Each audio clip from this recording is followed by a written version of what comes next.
And going back 2,000 years ago, that this presentation from the scriptures in the book of Luke, that was 2,000 years ago, going back to Nazareth. Ito tingnan mo, ma'am na mahal. Sabi ko nga sa Panginoon, iba ang panahon ngayon. They have their cell phones. They have communication.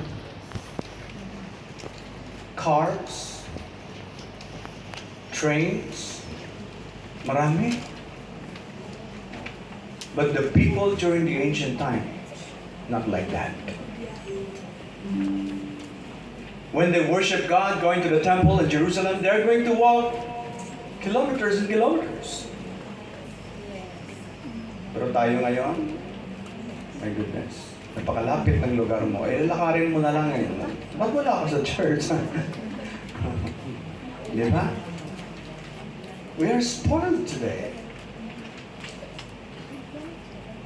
There are also women who are hard workers during the time.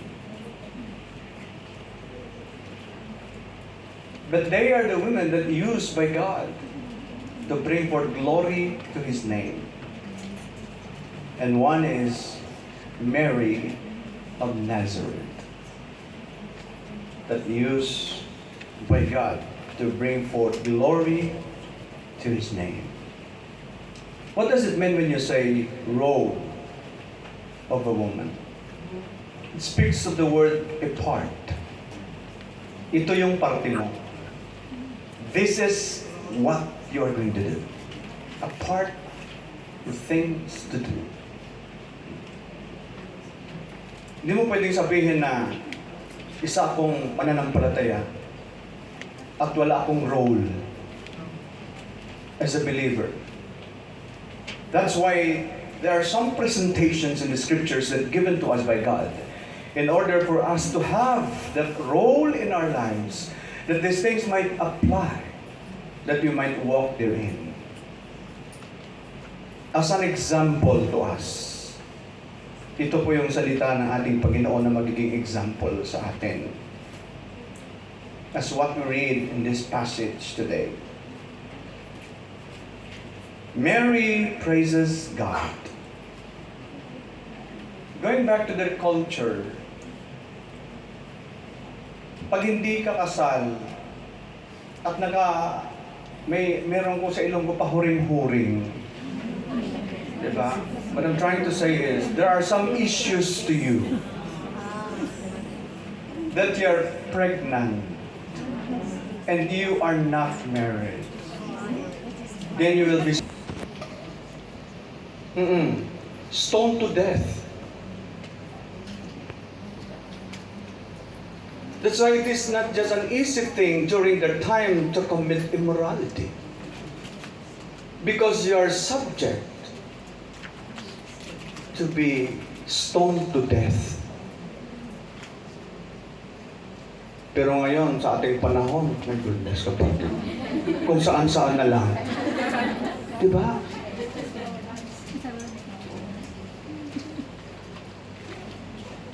Sa bagay, yan ang mundo eh. Wala tayong magawa sa mundo. That's why the women in the church must have a role. Amen? Amen. That's why there is a paradigm that the Lord has given to us to follow. Like Mary. And one of the things that a wonderful example, hindi ko naman pwedeng sabihin sa amin ng mga lalaki. Alright? Kasi this is your day. Women's Day. Especially, the women in the church must be a role model. Why, Pastor? Because you are the believer of Jesus Christ. Iba ng buhay mo ngayon sa buhay mo noon. Tama ba, kapatid? Ibang buhay mo ngayon. Huwag mong sabihin na ang buhay mo nung unbeliever ka ay the same life today. There must have a reformation? No, transformation. Why? Because of Jesus Christ. We are born again, we are the child of God, and our lives change. Kung noon yung, alam mo, maraming babae ngayon, yung lakad, i-kiss. Saan mo ng mga babae na, bayhana nga, maglakad, i-kiss. Sabi ko nga sa Central, meron doon sa Central, naglalakad ako, biglang natumba. Ba't timba ito? Alam mo kasi, gusto ko mang tumulong, kaya mabuti na lang may isang babaeng tumakbo at tinulungan siya. Tapos yung babae ay kapit ng kapit sa kanya. Lasing pala yun. Mabuti na lang ako talaga, very compassionate ako sa kanya. Ako. Lord Marlo, salamat na lang na merong tumakbo. Hindi rin niya kakilala yun. Takbuhin ko sana, may pressing, takbuhin ko sana. E di sana ako yung ginanon niya. May goodness ka pa. Nabidyoan pa ako. Allah, si pastor, yung kasama niya, lasing. My goodness. Iba ang buhay ng mananampalataya at di mananampalataya. Iba ang buhay mo kaysa buhay sa labas. Kung ano yung buhay mo noon, kapatid, yun na yung past mo. Past already gone. And you have your new life in Christ. Therefore, if any man be in Christ, he is a new creature. And all things are passed away. Behold, all things are become new. Merong pagbabago. Nagbabago yung pag-iisip mo. Nagbabago yung kahit yung gawin mo. Diba? Pananamit mo. Yung pananamit mo ba? Merong isang member sa isang church nung wala pa siya sa Panginoon. Mga kapatid, talagang iksi ng iksi ang kanyang pastor, nangingialam ka naman. Hindi atin lang to. Huwag kayong ma-offend. Amen po ba mga kapatid? Atin lang to ha? Amen po ba? Ano talaga hanggang dito? Alam mo naman sa atin, di ba sa jeep, Milet, pag nagkaupo, harap-harapan yan sa jeep. Di ba? Face to face yan eh. Sir Marlo, pag doon ka sa Bacolod, pag sumakay ka, face to face yan eh. Guys, okay, pag sa Manila pala, may talagang lalaki nakatingin sa kanya. Hindi man tumingin ng direkta, pero sulyap-sulyap ba?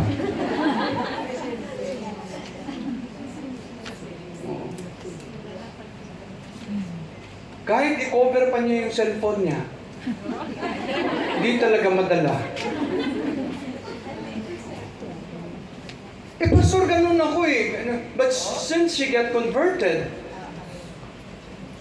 and then nakita niya doon sa loob ng church, ay merong mga kapatiran na yung buhay nila ay nagbago kahit sa kanilang panamit. There is what we call immodesty inside the church.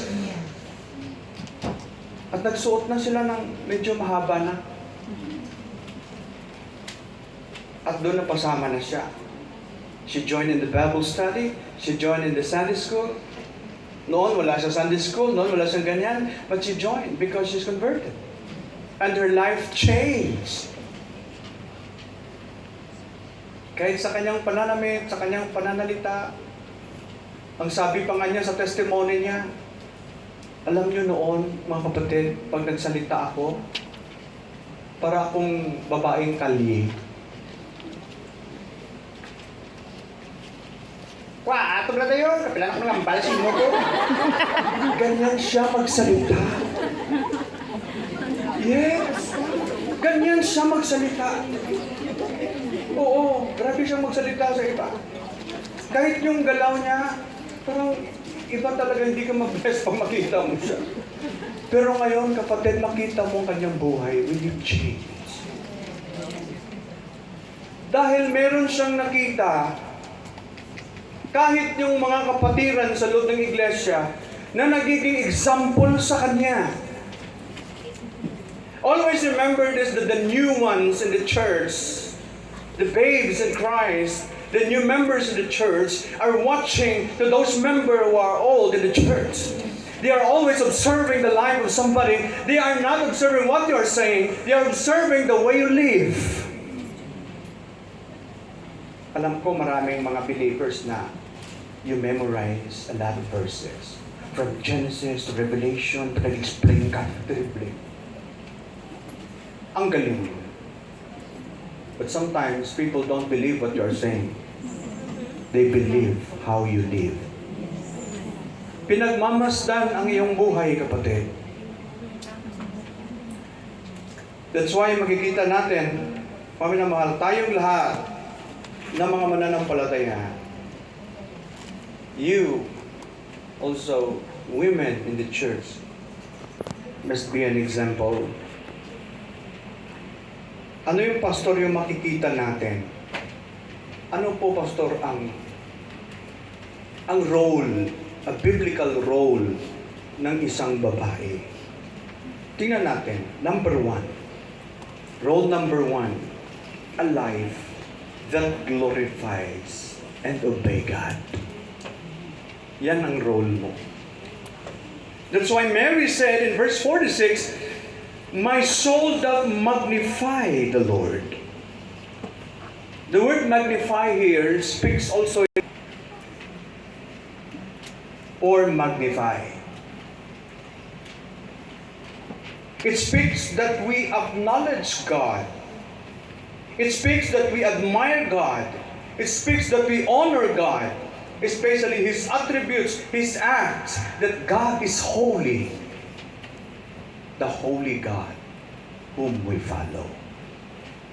When you say that you are the follower of Jesus Christ, and you are the disciple of Jesus Christ, and you are the follower of God, so you need to live a life which is holy in the sight of God because of His righteous and holy character.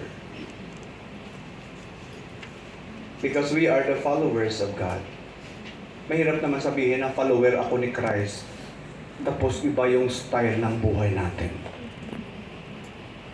Mahirap na sabihin natin, I am the follower of Christ, and I am, when you say disciple, it speaks of the follower of Jesus Christ. So therefore, if we are the follower of Jesus Christ, kung ano yung master natin, yun ang dapat. Amen ba ba?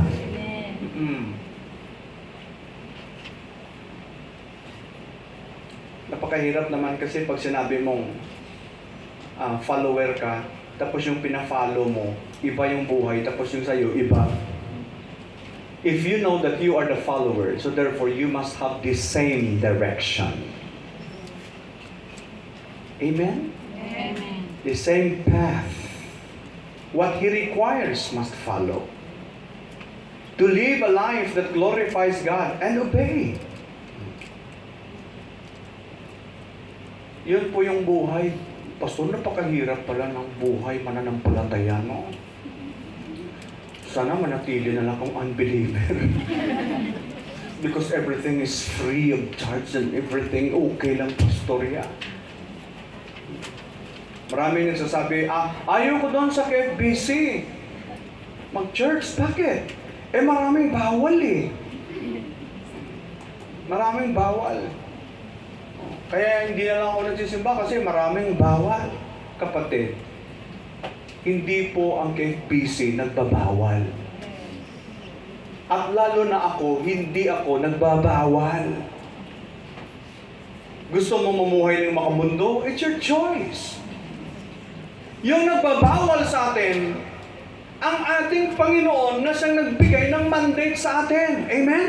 We are just following what He commanded to the church. We are just following what He commanded through His Word. Sumusunod tayo sa Diyos, mga kapatid. Bakit? Ano bang aking pwedeng ipagbawal? Ayoko, very strict yung pastor dyan. Hindi po ako stricto. Inisyo nga ako ngayon na konsentidor ako eh. Oo. Konsentidor ng pastor na yan. Kita niya na nagkasalan. Pasinipa eh. Kapatid, ano bang aking karapatan? Are you with me? It is the Lord will deal your life. Ang Panginoon ang mag-deal sa isang tao.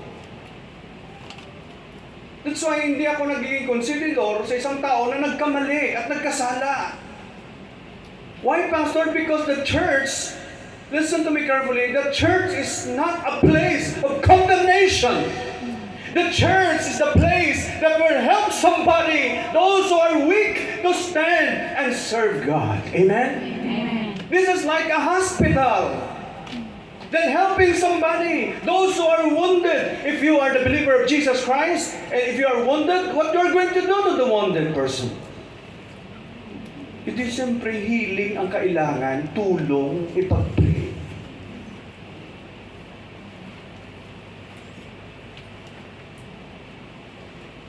Pastor, nagkamali na, nababayaan mo lang na mag-okay ng ganyan yung klaseng attitude, ganyan klaseng buhay. Oh. Kung dapat sa mga yan ay disiplinahin, lagay sa turil.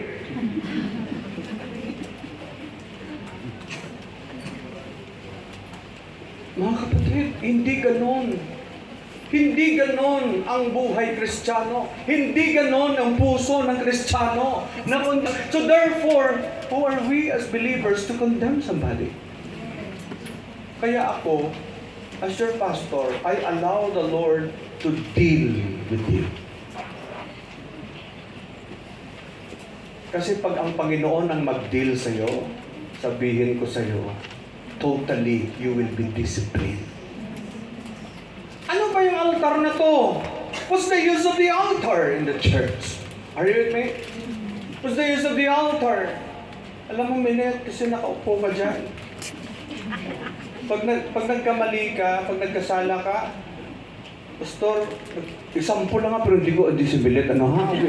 Baka kayo yung similit ha. Pag nagkasala ka, nagkamali ka, sabihin ko sa'yo, kukonfrontahin naman kita, sasabihin naman kita, not in front of many. That's the way you deal the problem. Usap muna tayo. And then pagkatapos na kausapin kita, I will pray for you that God will deal your problem. Sigurado 100%. At kung magmamatigasan ka, dyan sigurado, balik-balik ka gid. When God disciplines somebody. Kaya nakakatakot mga kapatid, kapag ang Panginoon ang mag-deal sa'yo. That's why why? Because I have a pastor. Even though I am a pastor, I have also my pastor. My pastor is a man of chances.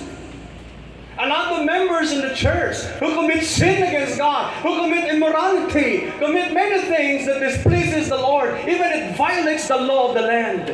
But the pastor is still there. Kamusta ka, Brad? Kamusta ka?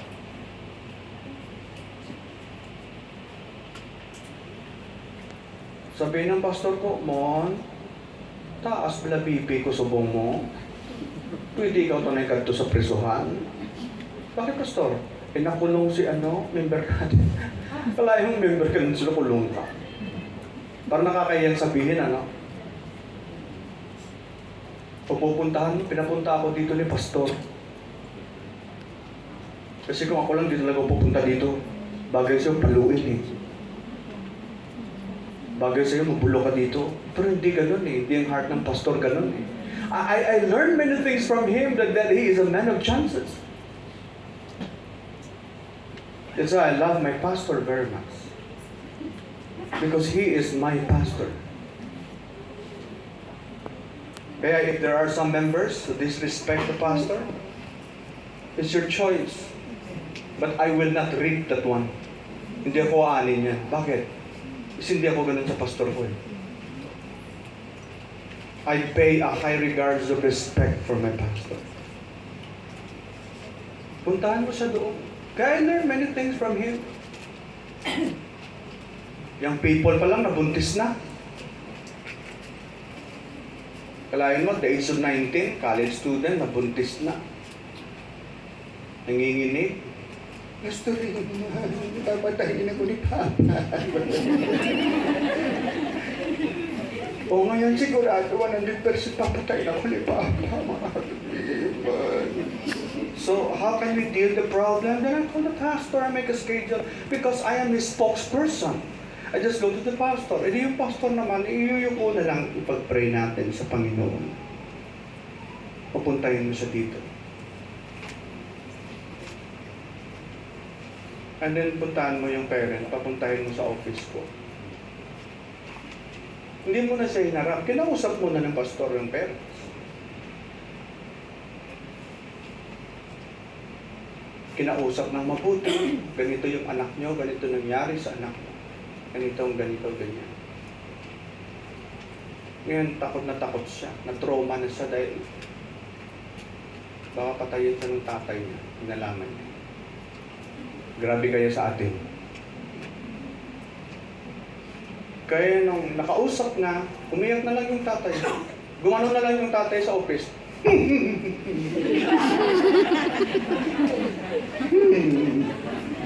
Di ba pala yung lalaki umiyak, no?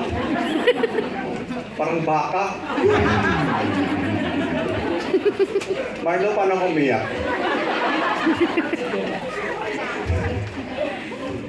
Ang totoo talagang terrible umiyak, si Arnel. Ganyan talaga siya pag umiyak eh. Umiyak talaga yung tatay. Kalahin mo tatay umiyak. Inayos sa opisina. Then pinatawag siya.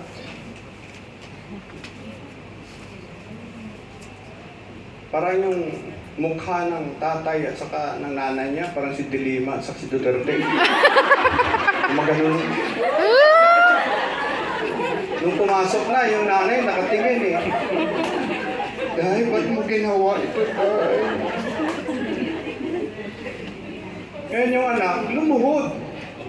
Lumuhod yung anak. Sabi niya, nagkasala ako sa Diyos. Ganito, ganyan, umiyak. Eh, tatlo sila, they had the daughter. Inag nila, we are not here to condemn, but we are here to help. Now, that was many years ago, now yung anak nila is a successful businesswoman.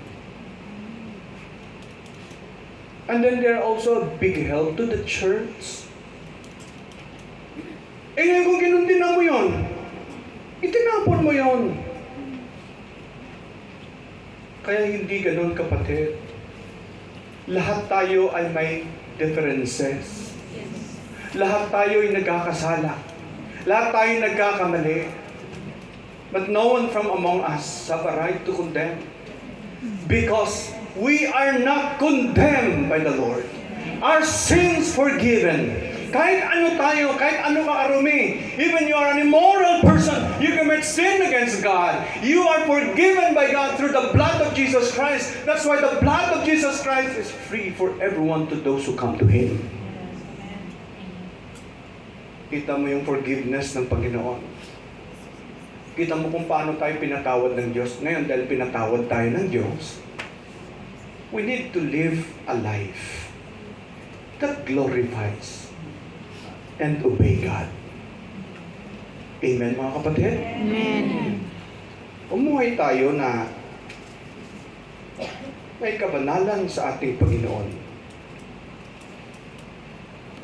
Look at the word that magnify the Lord.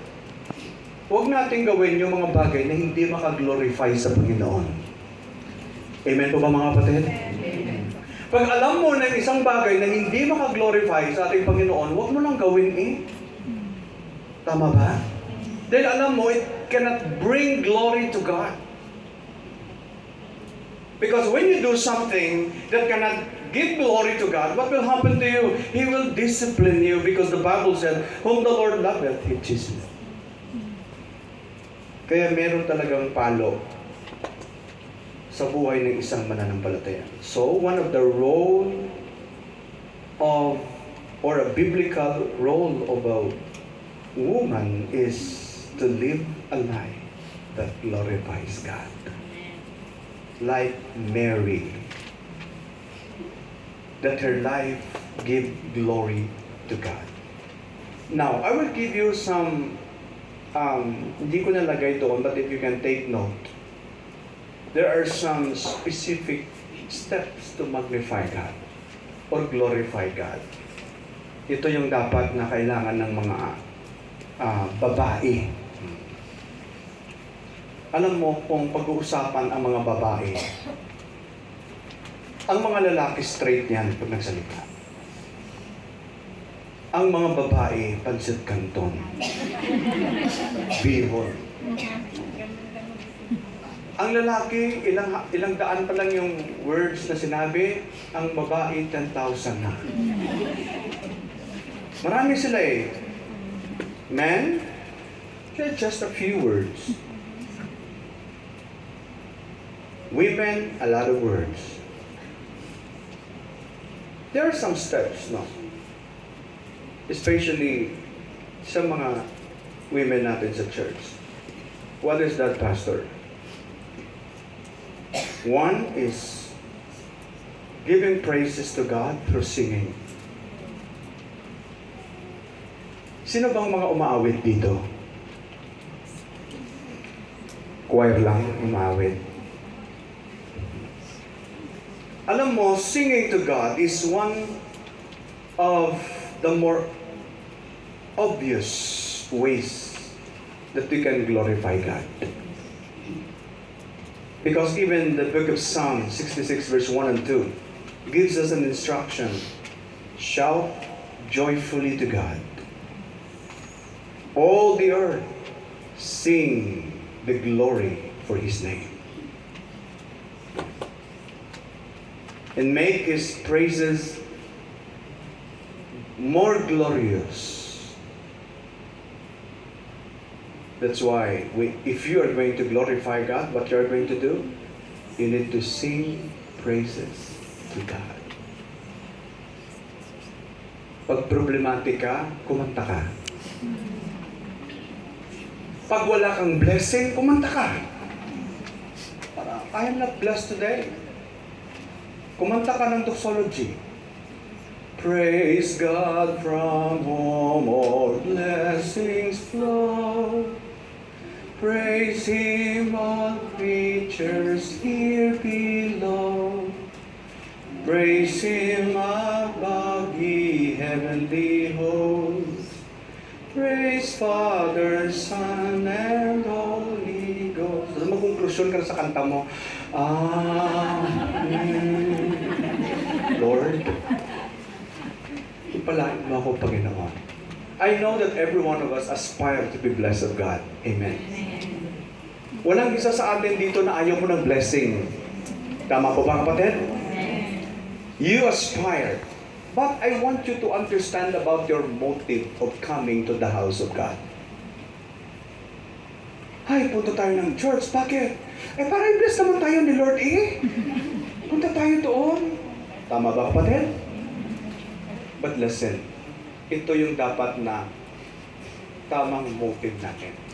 I will go to the house of God because I want to worship Him because He is my God. I want to be in the house of God because that's what He requires of me to honor Him and give glory to His name. Yun eh. And then, ang blessing, susunod na lang yan. Why, Pastor? Because the blessing is available to all. To those who are willing to follow Him. To those who are willing to obey Him. That's why every believer must give praise to His name. As we sing, we should reflect on the meaning of the words. Kaya nga pag kumanta tayo, hindi lang basta-basta na kumanta ka. Tingnan mo ang lyrics ng kinakanta mo. Kasi pag kumanta ka, you are directing that song to God. Sa Diyos yun eh. Hindi ka kumakanta para sa sarili mo. Kumakanta ako because I want to encourage myself. Hindi ganon. You sing for God's glory. Pagmasdan mo yung mga talatang ating mapag-aralan sa umagang ito. In Colossians 3:17, the Bible said, "And whatsoever ye do in word or deed, do all in the name of the Lord Jesus, giving thanks to God and the Father by Him." Doing it for Christ. Doing it for God. Another thing, Ephesians chapter 5 and in verse number 19. If you have your Bible with you, you can take it now. Okay? "Speaking to yourselves in songs and hymns and spiritual songs, singing and making melody in your hearts to yourself, to please others, to the Lord." Kaya nga pag kumanta ka, pag ang praise team ay nandito, kumakanta ka dyan, if you are a member of the praise team, remember this praise team, you are not singing for the congregation. Are you with me? You are singing for the Lord. If you are a member of the choir, if you are here, especially in the altar, singing to the Lord, you are not singing for the people, but you are singing for God. Umaawit ka kay Lord. Because the psalms and the hymns, which directly for the Lord, that's for the Lord and for His glory.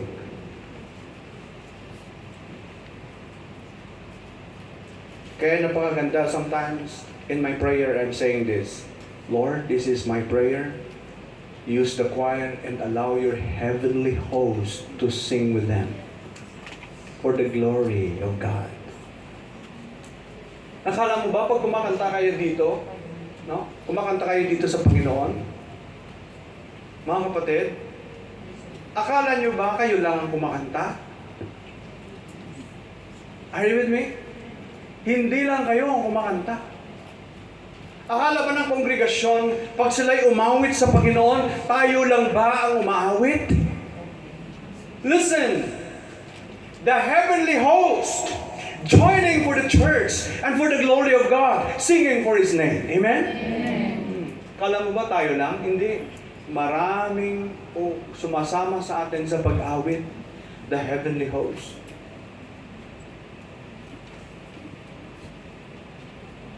Napaganda ng awit na, "How great is our God."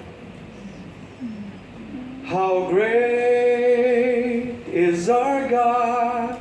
Sing with me, how great is our God. Napakaganda yan eh. It speaks the greatness of God.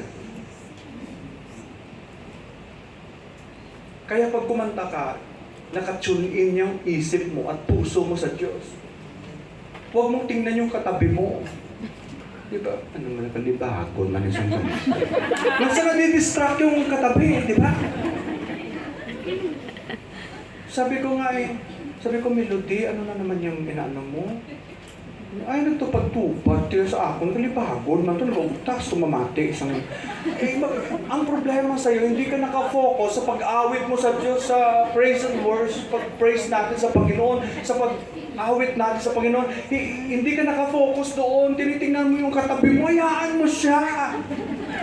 Kung yung boses niya ay nasa 7 continents of the world, hayaan mo siya. Kasi yun siya eh. At least ginamit siya ng Panginoon. E di siyempre ayusin mo para mag-blending kayo. Diba? How great is our God. Tama ba? Sing with me, how great. Eh, Pastor, gusto ko talagang gandahan kasi para kay Lord. Eh, di gandahan mo ba eh? Diba? Kaya, Pastor, ayaw kong tumabi doon sa isa. Bakit? Kasi parang trippy yung pag-vibrate ng boses niya. Bakit, Pastor? Parang sinasadya pa talaga niya.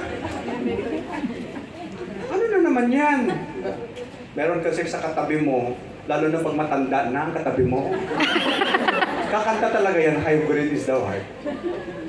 Iba yung boses ng matanda eh. Tama ba? How great is our God. Tama, ganyan yung mga boses niyan eh. Talagang pag na-inspire ko yan, sabihin ko sa'yo, ay, itataas pa niyan. Kaya pag umawit ka, i-express mo. Amen? Huwag kang matakot. baka mapakinggan nila, nakakahiya. Nahiya ka pa sa boses mo para kay Lord. Pag nandito tayong lahat, you can express it for God. Amen? Amen. Umawit ka. Wag mong i-focus yung mata mo sa kabila. How great is our pangit ng boses mo. Nangingialam ka sa buhay ng iba. Mag-focus ka sa Panginoon. Amen? During the worship time, you must focus to the Lord. Because everything that you are performing, especially in the day of worship, you do it for the Lord. It magnifies the Lord. Not to ourselves, but for the Lord. While singing hymns can be, every one of us might enjoy to stir us. What is that, Pastor? Emotionally. Our hearts before the presence of the Lord. The primary purpose is to worship God when you sing. Lalo na pag-gising mo sa umaga. Pag-gising mo sa umaga, meron kaming Bible school student noon. Ang pangalan niya is Brother Jacob. You know Jacob? Oh, hello? Hello? Brother Jacob.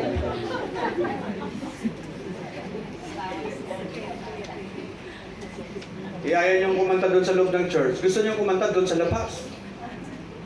Doon talaga sa gilid ng papaya.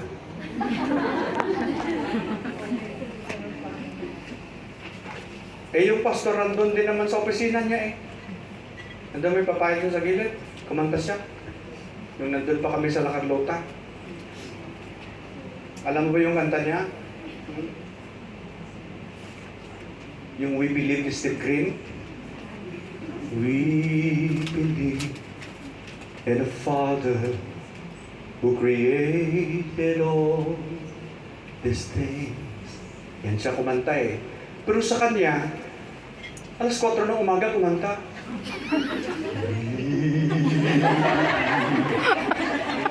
Yung pastor, habang nagme-meditation doon sa office, biglang may nag-sound. Napigla yung pastor. Oh goodness. Instead na ma-bless minsan natakot pa yung pastor. Silip ng silip yung pastor sa bintana. Sino ba yung doon?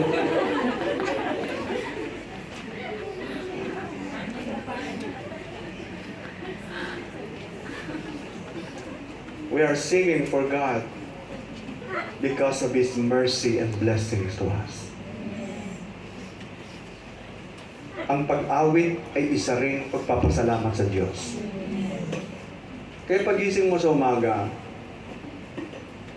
kung gusto mong hinahinaan mo ng konti para din naman magising yung amo mo, okay lang yun, kumanta ka. Huwag mo lang gayahin sa Brother Jacob. Kasi pag ginaya mo sa Brother Jacob, magising yung amo mo, sino yun dun? Mag-iisip na kung ano-ano yan. Umawit ka sa Panginoon. If you are full of problems, umawit ka sa Panginoon. Amen ba? Oo. Noong isang araw, full pack ako ng problema noong isang araw. I'm telling you this. I am full of pressures.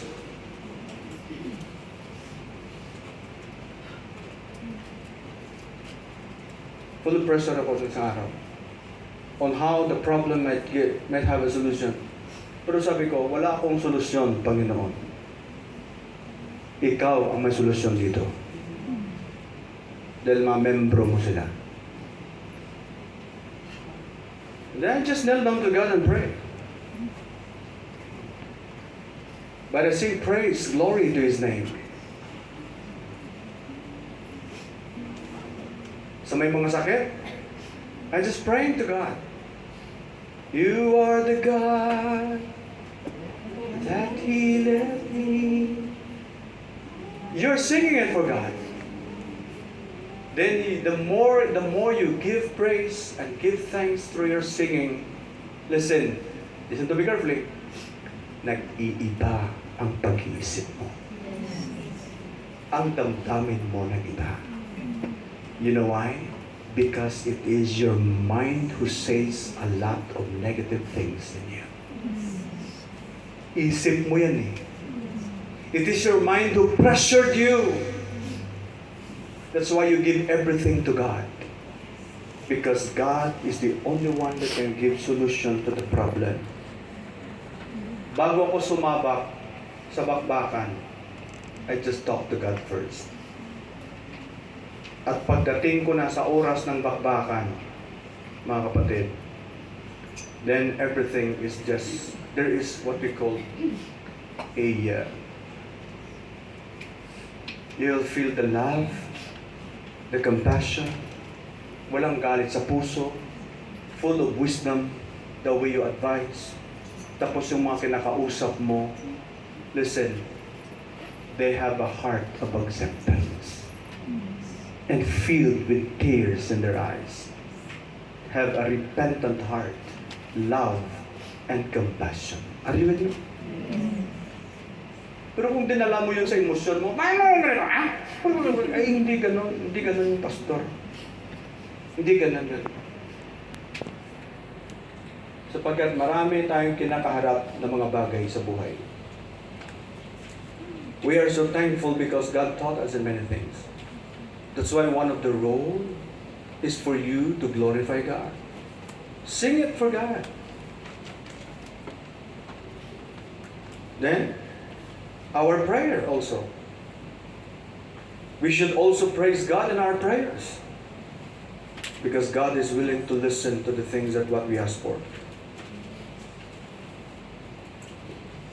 If we are going to make a time for God, if you are going to have a time for God in prayer, it demonstrates to God that we value Him. Honoring Him and praising Him. If you know the things that cannot glorify God, don't do it. Huwag mo nang gawin pag hindi maka-glorify kay Lord. Amen ba kapatid? Amen. Kung ang pagiging absent sa church, sa panambahan ay hindi maka-glorify sa Panginoon, hindi mag-stop kang mag-absent eh. Amen ba ba? Kung alam mo na yung isang bagay na hindi unahin ang Panginoon, na hindi maka-glorify sa Kanya, hindi unahin mo ang Panginoon eh. Tama po ba kapatid? Unahin mo ang Panginoon. Because the key to everything in this life is God. It is God who add more days in your life. It is God who extend everything to you. Everything sa buhay na ito ay ang Panginoon, hindi tayo. We are not the one who make a paradigm in this life. It is God. It is God. That's why ang ating faithfulness ay makita lamang sa ating Panginoon, mga kapatid. Pag alam mo na hindi ito mag-glorify kay Lord, huwag mong gawin. Amen? Kung alam mo yung bagay na ito ay makasira sa iba, that cannot give glory to God, edi siyempre huwag mong gawin eh. Amen? Kung alam mo na yung bagay na ito ay makasira sa iglesia ng ating Panginoon, sa gawain ng ating Panginoon, edi siyempre huwag mong gawin eh. Kasi alam mo, it cannot glorify God. But if you know these things and glorify God, gawin mo it because it glorifies God. Amen? Do you believe that going to the church every Sunday and praising God and glorifying God and involving your life in the ministry give God the glory? Amen. Oh. Do you believe that returning the portion of God when you have something that received from Him glorifies Him? Amen. Oh. You are going to do it because it glorifies God. Does supporting the mission glorifies God? Amen. Of course, because that is His heart. The heartbeat of God is mission. Amen po ba mga kapatid? Amen.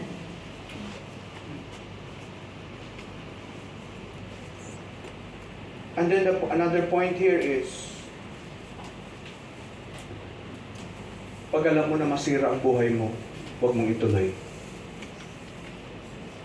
Are you with me? Huwag kang gumawa ng isang desisyon na masira ang buhay mo, huwag mong ituloy. Alam mo na magkamali ka, alam mo na magkasala ka, huwag mong ituloy. Dahil alam mo na ang bawat bagay na ginagawa natin sa harap ng Diyos ay merong consequence.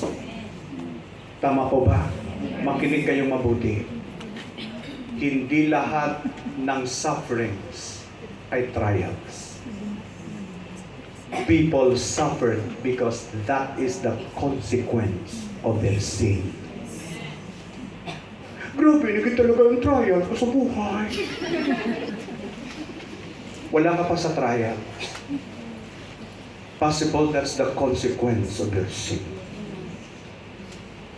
Always be careful. God is not mocked, for whatsoever a man soweth, and he shall also reap. Kaya ingatan natin ang buhay na meron tayo sa harap ng Panginoon.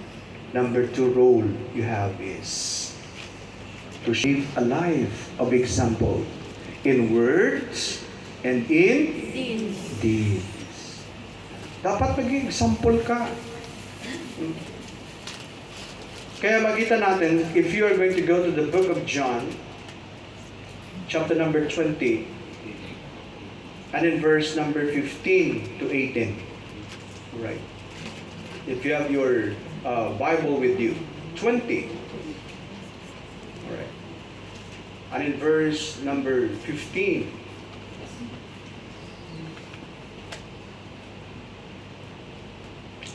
Jesus said unto her, Woman, why weepest thou? Whom seekest thou? This is King James Version. She's supposing him to be the gardener.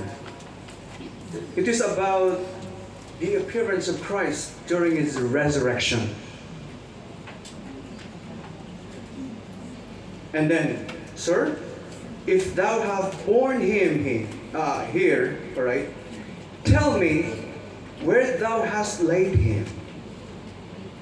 I will take him away. Verse 16. She do not know that Jesus is the one speaketh to him. Jesus saith unto her, Mary. She turned herself and saith unto him, Rabboni, which is saying, Master.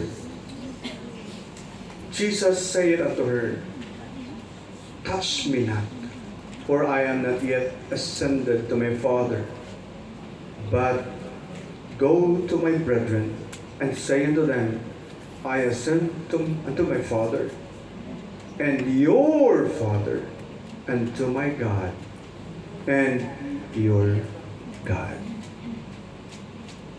Does the God of Mary is your God? Yes. Does the God of Mary is your God? Yes. The God of the Bible is our God, whom we worship. And we want also other people that our God might be their God. The God whom we serve is also will be their God that they are going to serve to. Amen.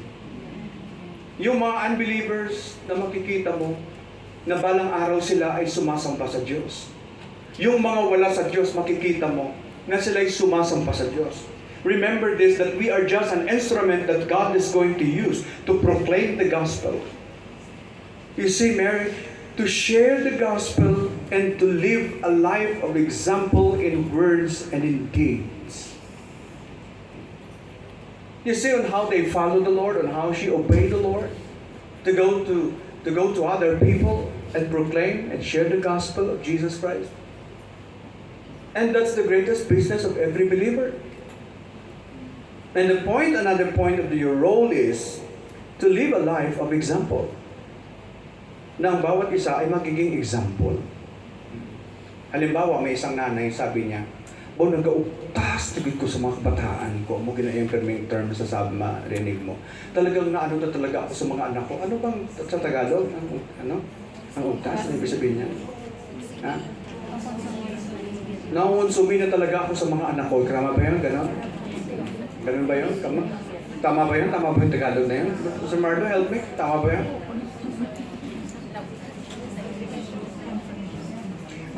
Gusto ko ng mga anak kong magiging faithful sila. Alam mo anak, noon, member ako ng choir. Sabi ng nanay sa mga anak. Kaya na Sige, tayo na. Punta na tayo sa church. Magsimba na tayo. Kayo na lang. Kasi may edad na ako. Kayo naman doon. Is that an example? Is that an example? Oh. Kahit di ka nakikita ng mga anak mo, listen, or even in your family, kahit di nila nakikita that you're faithfully serving the Lord in the church and going to the church every Sunday and worshiping God and honoring God and you're faithful to Him in everything, listen to me carefully, kahit di nila nakita ka ng Panginoon. The God who is able to change the lives of your family.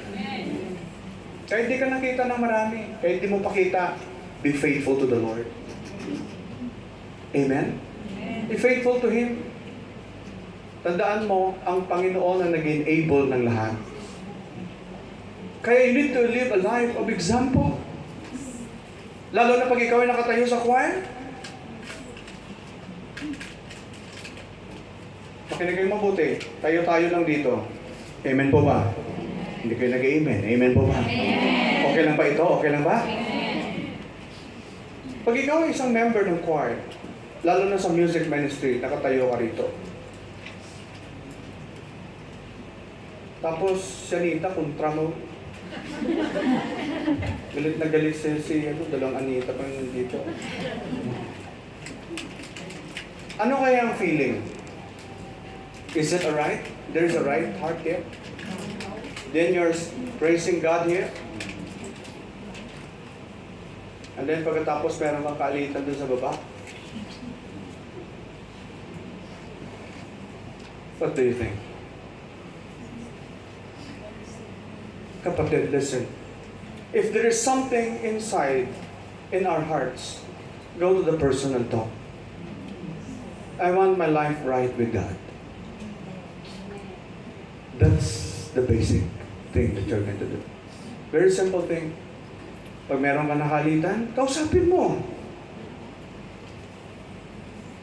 Ako, pag galit ako kay Arnel, sasabihin ko si Arnel.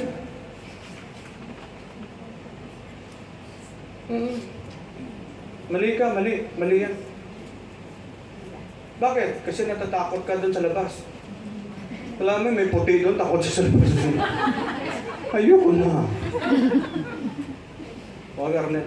Pinagsasabihan. Kasi hindi maganda, kapatid, na sa loob ng church ay merong alitan. It's not good.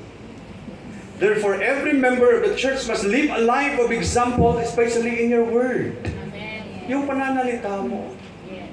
Kung pwede lang, huwag kang maging sarcastic sa pananalita. Ingatan mo ang pananalita mo.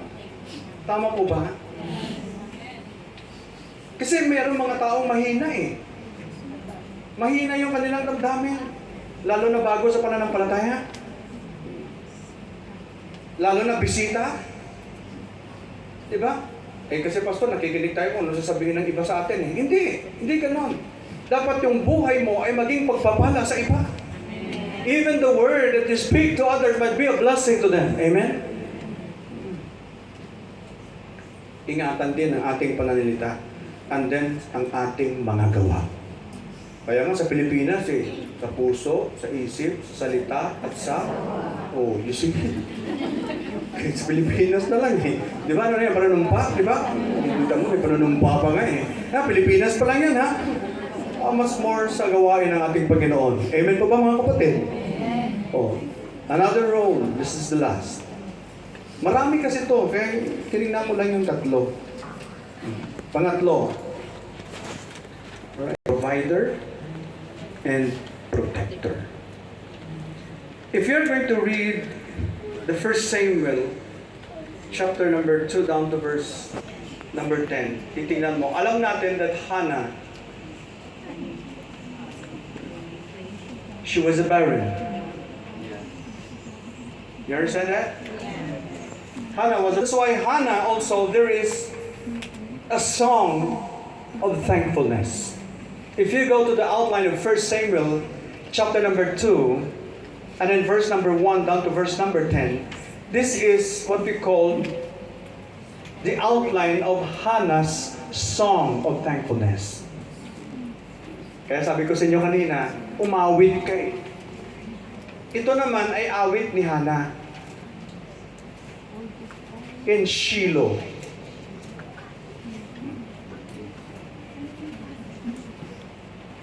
Walang amazing place. Sabi ko, dito pala nahulog si Eli.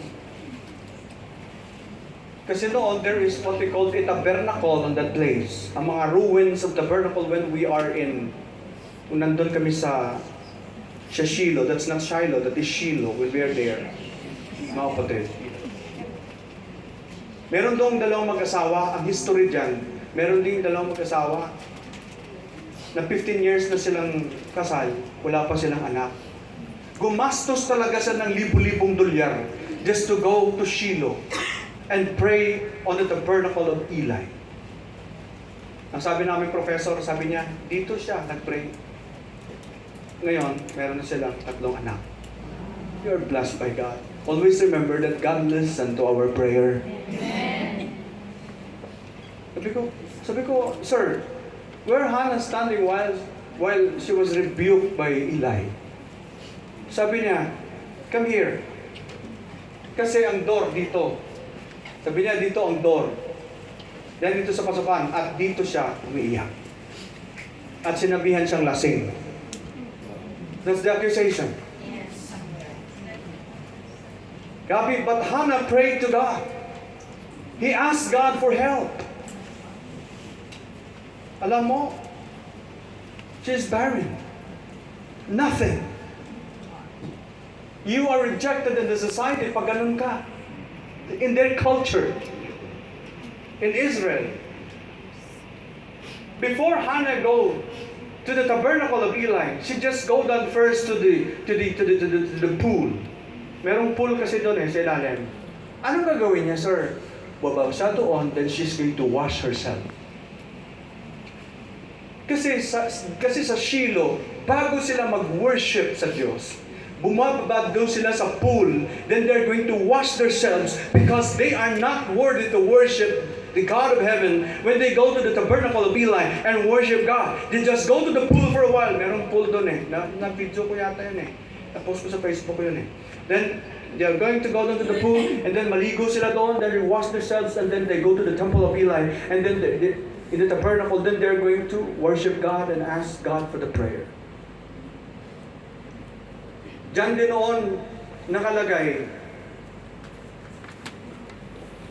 when you talk about the altar, the Ark of the Covenant, that when the presence of God is in that place, that even the presence of God still maramdaman mo if you're going to go to the place in a biblical site. And this is the song of Hannah. I'm closing with this. Nakala mo ba versikulo lang to, chapter at versikulo? Hindi, awit niya ito na nakasulat sa 1 Samuel chapter 2 hanggang 10. And Hannah prayed and said, my heart rejoiceth in the Lord, mine horn is exalted in the Lord, my mouth is enlarged over mine enemies, because I rejoice in thy salvation. There is none holy as the Lord, for there is none beside thee, neither is there any rock like our God. This is her song in Shiloh. Talk no more so exceeding proudly. Let not arrogancy come out of your mouth.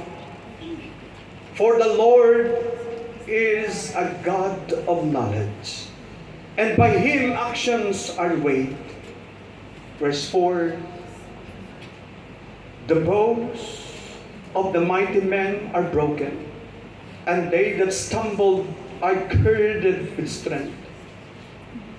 They that were full have hired out of themselves for bread, and they that were hungry cease, for that the barren had borne 7, and she that had many children is wax feeble. Verse 6, the Lord killeth and maketh alive. Siya yung pumapatay at bumubuhay. Look at the Song of Hannah. He bring it down to the grave and bring it up. Verse 7. The Lord make it poor and make it rich. He bring it low and lift it up. Dito pa lang makikita mo sa verse number 7 na ang Panginoon ay yung susi na magpapayaman sa tao. Are you with me? Yes. The Lord make it poor and make it rich. He bring it low and lift it up. It is the Lord who bless the life. It is the Lord who give progress in your life. It is the Lord who will give more increase.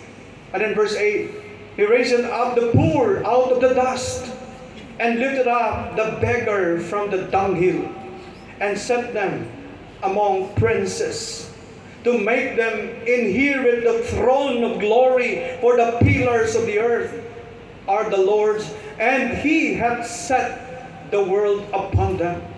And in verse number 9, He will keep the feet of His saints, and the wicked shall be silent in darkness, for by strength shall no man prevail. The adversaries of the Lord shall be broken to pieces. Out of heaven shall he thunder upon them, and the Lord shall judge the ends of the earth. And He shall give strength unto His king, and exalt the horn of His anointed. Everything in this life is the Lord's. Look at the Song of Hannah, since God heard what she prayed. That's why the women, listen, of the church, your role is to trust the Lord. Because He is the provider. He is the protector. He is your protector. He will protect you if you are going to analyze, all right, and internalize from verse number 1 or chapter 2 to verse number 10. You will see that God is your protector. You will see that God is your provider. So therefore, your role is to trust the Lord. If you have your burden, trust the Lord and give it to God and give it everything to Him. And all God's people say, Amen. thank you, Father, that even the world celebrating, Lord God, the Women's Day, and this is our prayer, Lord, that this role might apply in our lives, that we might walk the way according to your purpose and your will and your desire in our lives. Father, this is our prayer today, that every member of the church, every one of us, not just the women, but also, Lord, the men in the church might abide in your purpose.